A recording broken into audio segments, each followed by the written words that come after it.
Protesta në Tuzë kundër procesit të arbitrazhit, kundërstojnë ndryshimin e kufive të malësisë.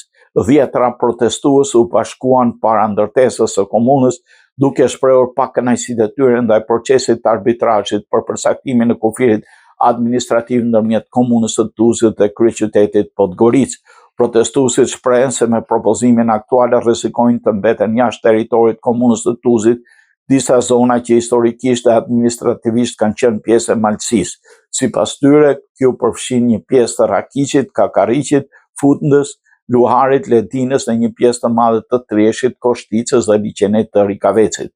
Organizatori i protestës, Prela Ujkaj, deklaroi se banorët nuk janë informuar si duhet nga përfaqësuesit e tyre me komisionin arbitrazh dhe nuk kanë besim në punën e tyre.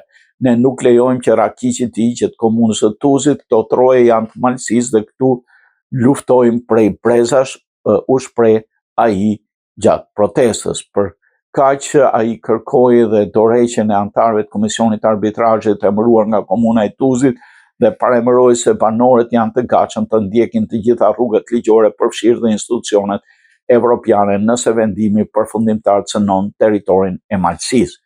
Në territorin e malësisë nuk kaloj, nëse është e nevojshme do të drejtohemi edhe gjykatave evropiane për të mbrojtur të drejtat tona. Për shkak të protestës, qarkullimi në qendër të Tuzit u ndërprer për rreth 1 orë, ndërsa policia devijoi trafikun në rrugët përreth.